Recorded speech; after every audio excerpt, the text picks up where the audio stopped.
Neia decided not to pretend anymore. While she wanted to act as a squire and deal with her politely as a person of the Holy Kingdom, she decided to give up on it. It did not matter if she was dealing with a monster which knew no equal throughout history or in the present day, she had to make one thing clear. Someone like you.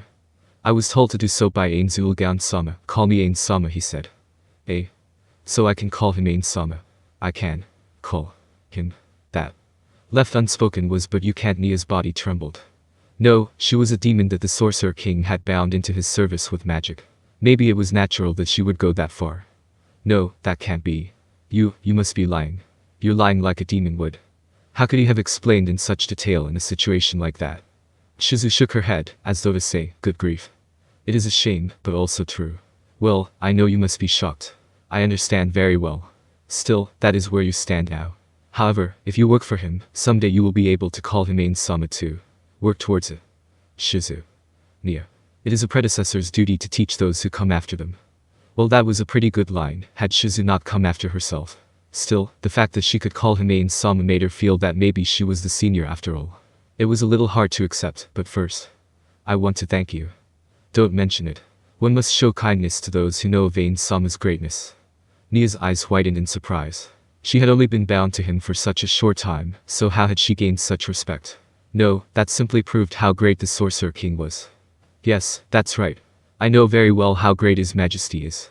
After Neia answered, the two of them looked at each other for a while. Shizu was the first to move. She swiftly extended her right hand. Neia responded instantly and without hesitation.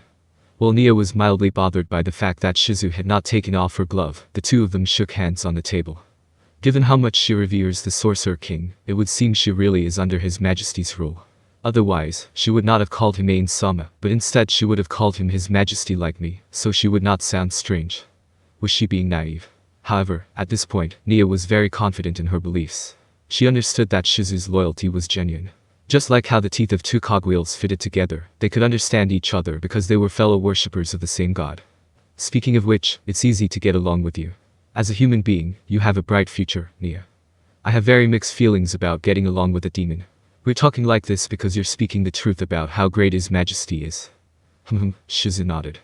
Although I feel it doesn't matter what happens to Neia, I will bring you back safely to this country. I promise. Thank you. Nia's gratitude was honest and straightforward. Shizu's difficulty rating was 150. She was on a level where even Blue Rose would be hard-pressed to win against her. It was only right to be grateful for the protection of such a demon.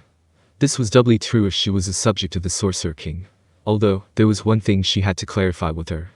Can you swear that in the name of the Sorcerer King? Shizu raised a hand, like she had been called on by a teacher. This I swear in the name of the Supreme One, Ainzulgan-sama. However, if you die and are resurrected, that still counts as keeping my word, right? Safe. No, I think that's slightly different. The two of them looked at each other. To Neia, there was a big difference between safe and coming back to life after dying. However, that was just barely within the bounds of what she could compromise with. If you don't become a demon or one of the undead, but come back to life as a human, that ought to count, right? That should be fine. Alright. There was a slight change in Shizu's voice, which had been in a monotone all this while. She sounded like she was motivated now. Well, you're not cute, this is specially for you. Shizu took something out and went to Nia's side. Then she pressed something tightly onto Nia's forehead. What is this? Startled by that inexplicable action, she tried desperately to peel it off, but she could not. It was stuck on so tight that it would not budge. It was very frightening. What's this? Wait. I'm scared. It's okay. It won't hurt and it's not scary. Look. Shizu showed her something with the number 1, and a strange design. It might have been a letter on it. It was made of some kind of paper that gleamed with a frightening luster, and the one on her head was similarly slippery. She had heard of talismancy, so was it a kind of talisman used as a magical medium for that art? No matter what, she could not have given out a trivial item like this, so it must be some kind of magic item. That was what sent a chill down Nia's spine. What if she could not remove it for the rest of her life? Why did you have to stick it on my forehead? Aren't there better places to put it? Like a little sister. Although she had heard something quite shocking, there was a more important matter at hand. Anyway, take this off. At least stick it on my clothes or somewhere else. It can't be helped, then. Shizu took out a small bottle and placed a drop of something on Nia's forehead. After that, the tightly stuck-on object peeled off easily, like it had never been attached at all. She picked it up, looked at it, and saw that it was the same as the one Shizu had showed her earlier. Sticker. It needs to be pasted somewhere obvious. It would seem she would have to paste it on. Making Shizu angry would do no good, so Neia did as she was told. Yes. Are we done? Eh? Ah, no, after this, I wanted to talk about finding His Majesty. Ah, no, to welcome him back. I'll go too. We need a lot of preparation. After all that is over. Really. I promise. But I hope we can make time to finish the map of the Demihumans Hills. That's true. Demihumans. A moment after she agreed, a question suddenly popped up in her heart. Right now, she had not told her anything. Even so, why has she suddenly used the word Demihuman? Could it be, she heard about him landing in the hills from Prince Caspant? What's wrong? I got it. I'll talk to the people on top. Pleased to meet you, Neia. The pleasure was all mine, Shizu. Although she was still mildly bothered by the sticker from just now, Neia stuck out her hand, and Shizu responded. They both shook hands again. You don't think His Majesty is dead after all, do you, Shizu? Shizu's eyes went wide. What did you just say? Actually, His Majesty fell to the east, and then he didn't contact us again. Since His Majesty can cast teleportation spells, the fact that he still hasn't come back makes me think something happened to him. So, what if? His Majesty. It hurt too much to speak any further. She hesitated, because if she said it, it might come true. To this Shizu responded with what was probably surprise. He's fine. He's not dead. My binding is the proof. Why are you crying? Her tears were flowing on their own. The Sorcerer King was really alive. She truly believed that he was not dead.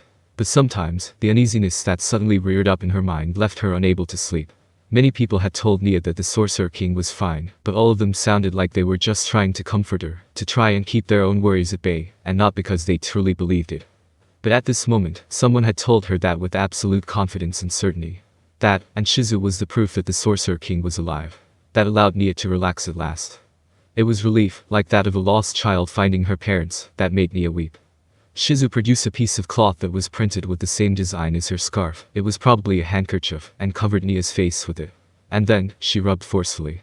She was not so much violent as inexperienced, but the place where she rubbed hurt a lot. Shizu pulled the handkerchief away, and Nia's snot stretched out into a bridge. There's snot on it. Super shocking. After hearing Shizu's distinctly shocked voice, there was an indescribable look on Nia's face. Therefore, she took a handkerchief out of her own pocket and broke the bridge of snot. I washed it. Entering Kalincha's castle was not difficult. All they had to do was hide in barrels and wait to be smuggled in as cargo. There would be checks, of course, but there were other barrels 8 in total, besides the ones they had chosen to hide in, so all they had to do was let the inspectors check those instead. The fact that they could get past security with such simple precautions was due to the diverse nature of the Demihuman alliance. The Demihumans all came from different cultures and had varying social norms. If they had anything in common, it was that fighting strength meant everything. Therefore, when a powerful individual threw his weight around, he usually got it, and minor transgressions were all forgiven. To Demihumans, their personal power determined their capacity for violence and in turn, their social rank. Those lower on the totem pole had no choice but to obey. Therefore, a strong Zern could put an end to the cargo inspection by glaring at the inspectors. Eventually, there was a loud thunk as the barrels were laid on the ground. After that, someone knocked on the top of the barrel. That was the signal that they had arrived at their destination. As planned, Neia counted out 3 minutes in silence as she listened to the Zern responsible for transporting them open at door and leave. After the 3 minutes were up, Neia pushed up the divider above her. While the bigger pieces of raw meat did not fall when the divider tilted, the smaller chunks rained down on Neia. This barrel was constructed with a false bottom. Neia was below the divider, and the fresh meat lay on top of it. The reason why the barrels were filled with fresh meat and not vegetables or grain was so that they could use the scent of blood to mask Neia and Shizu's scent. While Neia found it a little uncomfortable to be soaked in blood and juices from the meat, she still felt happy that none of the countermeasures they had prepared had been put to use. Neia slowly lifted up the lid of the barrel and peered outside. She looked around the darkened interior of the room. There was a faint light that might have been the glow from a magic item, and after verifying that there was nobody around, Neia slowly climbed out of the barrel. There were all kinds of foodstuffs and urns on the shelves of this larder. There were also many barrels like the ones which had recently been brought here.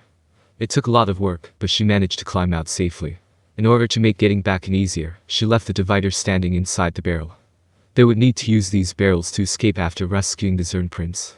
Shizu, the other infiltrator, had just made it out of her barrel. She was shorter than Neia, so climbing out of the large barrel had been more tiresome. However, her physical abilities were far beyond those of Nia's and even Remedio's, so she had managed to get out by herself before Neia could go over to help her. Shizu-san. There's meat stuck to your hair. Shizu looked unhappy. While her facial expression did not change, that did not mean she had no emotions. Perhaps it was because she had been with Shizu all this time, or because Neia's eyesight was excellent, or perhaps looking at the Sorcerer King's bony features all this time had honed her ability to scrutinize others, but Neia had a rough grasp of how Shizu felt. Shizu fumbled around to try and get the small bits of meat out of her hair, but they were stuck to the strands on the back of her head, and she could not get them out. While I was told to cut my hair short because long hair could be easily grabbed in combat, it seems there are many other drawbacks to it. Neia went to Shizu's side and picked all the chunks out before tossing them into the barrel. Thanks. Don't want to infiltrate this way again. We'll have to do it again when we escape. Shizu looked despondently at the barrel, then pulled a towel out of nowhere to wipe herself off before handing it to Neia. The moist towel had a softness and fineness which Neia had never felt before. Neia imagined that it must have been very expensive. How has she gotten her hands on something like that? Were they common in the demon world? As all these questions and more ran through her head, Neia wiped her hands that had been made sticky by the meat, and then wiped down Shizu's hair with the clean bits. While it only made her feel better, it was better than not whipping it all. Thanks. Don't mention it. While Neia was doing this, Shizu took out her weapon.